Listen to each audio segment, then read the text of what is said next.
You know, if you spend a lot of time hunting public land, you probably already know that thorough scouting is of the utmost importance to success, especially with all the pressure these public areas get. And I'm out here on one of my favorite public hunting areas, and the season's pretty much just ended last week. And I'm out here to do some post-season scouting. Now, year-round scouting is important, but today I want to share with you one of the tricks, a scouting trick, that led to me getting one of the very first public land deer I ever brought home. And it may seem a little odd, but one of the best days you can scout public land is the opening day of your general firearm season. Now, I'm not talking about getting out here like I'm going to do today and trucking around and looking for sign and generally bothering everybody, because that would be rude when people are trying to hunt. But opening day of firearm season can tell you a lot. Now, invariably, when you're sitting in your stand hunting on the first day of your general firearm season, you're going to start to hear some shooting. Usually it's a little bit early, a little bit before shooting light. Some guys figured they'd get in the first shots. I don't agree with that, but if you hunt public land, you know it happens all the time. And usually that's going to be coming from an area like this, an open field, or even an open oak flat like this.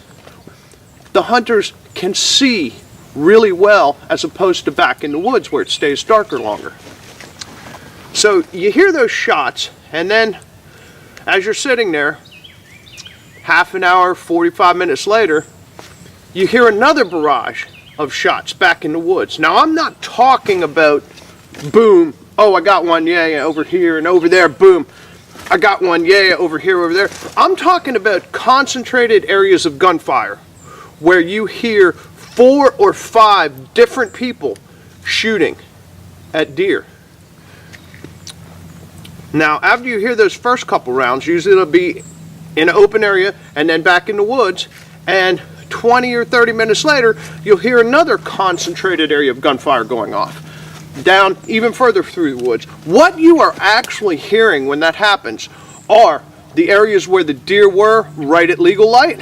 You're hearing the trail they take back through the woods to the escape cover where they feel safe. And now, once the season's ended, you want to get back out on that public hunting area where you heard those concentrated areas of gunfire and follow that route back and see if we can figure out a good spot to hunt for next season.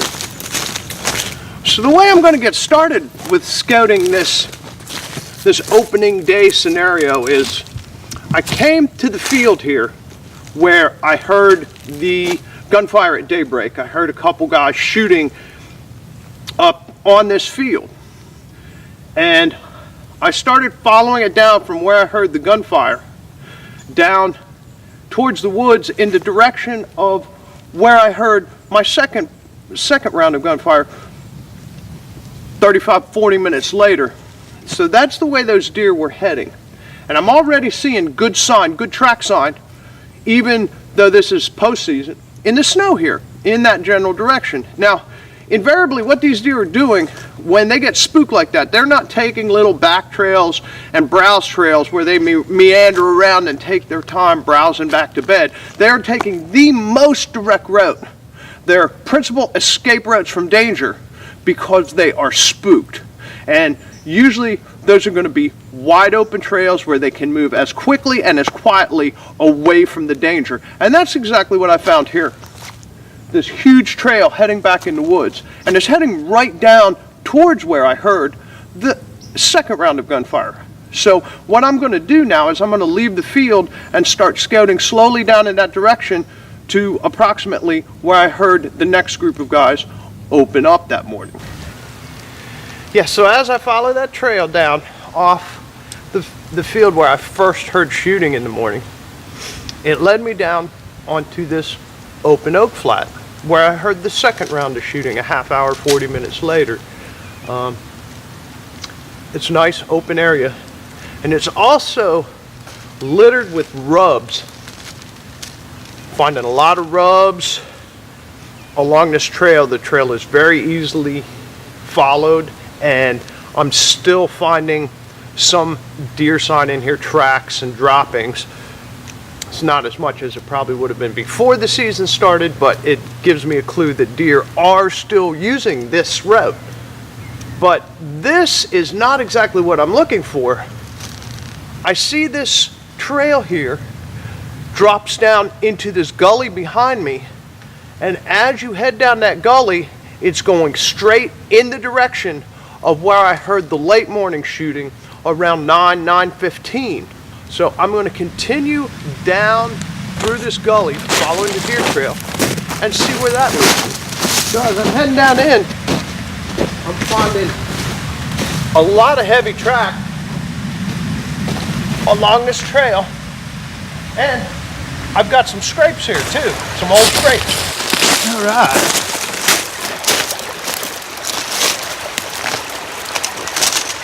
Some rubs right here in the creek bottom when I got down to the bottom. So this is definitely a major travel route. It's being used quite frequently. Now remember, when you're looking at rubs, they're facing the opposite way the deer was heading. He was walking this way down into the bottom when he made this rub. So this is the trail he takes down the gully. If they were facing this direction, he'd be moving up towards the field.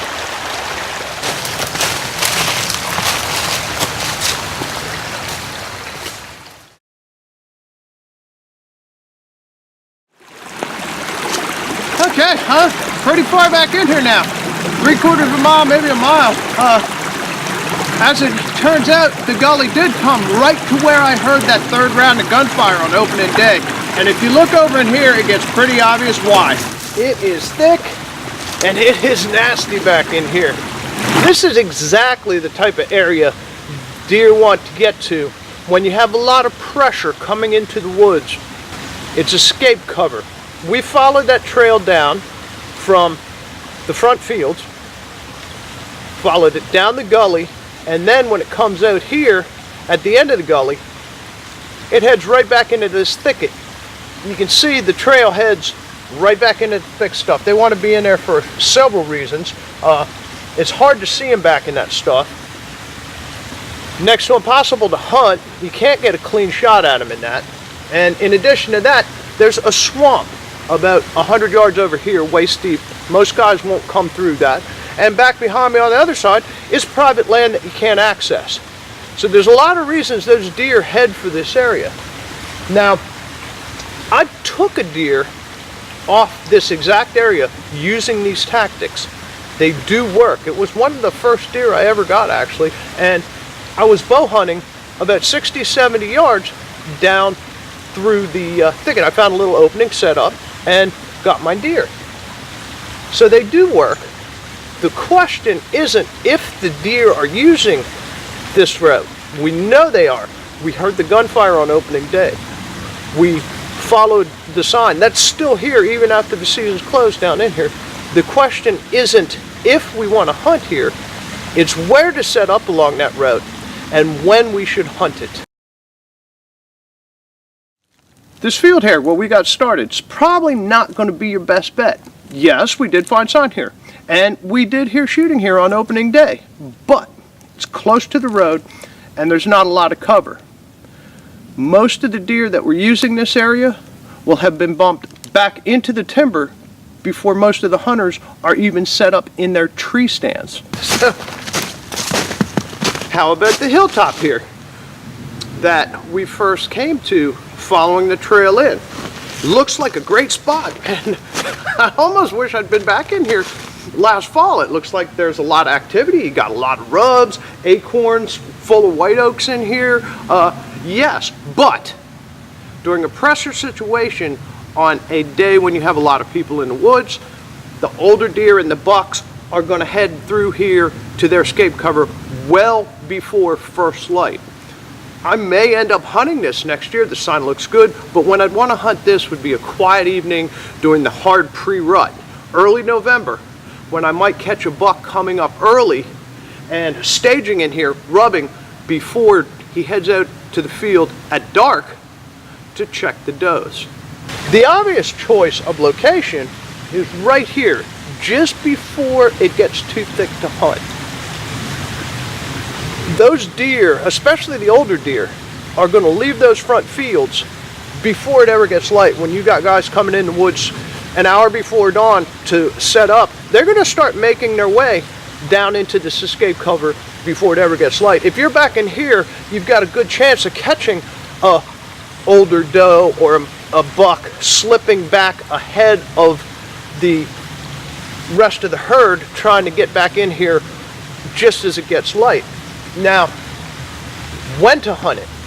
Obviously, we scouted the spot with a little help from other hunters. The gun hunters were out here, and we're also aware that there are quite a few other guys hunting these locations. Now, I don't like hunting in a crowd, so the perfect time to hunt these is during the early bow season. Get back in here with your bow on Saturdays. Get back in here on other days when you're going to have a lot of guys in the wood, like opening day of small game season, holidays. When I shot that 6-point buck, I was actually hunting opening day of duck season with my bow for deer. Now, all those guys heading down into the woods to get back to the swamp here, they pushed the deer. The deer reacted just like they would on opening day of gun season. They hit their escape routes and made for this thicket back here, and I was back in here waiting for them. Now remember, deer season might be over this year, but turkey season's right around the corner, so keep your eyes open for that turkey sign too. I sure hope these tips help you put more game in your icebox. If you're looking for more scouting tips and techniques, check out our video, Public Land Tree Stand Placement, or our Public Land Pope and Young series that has scouting tips in each episode.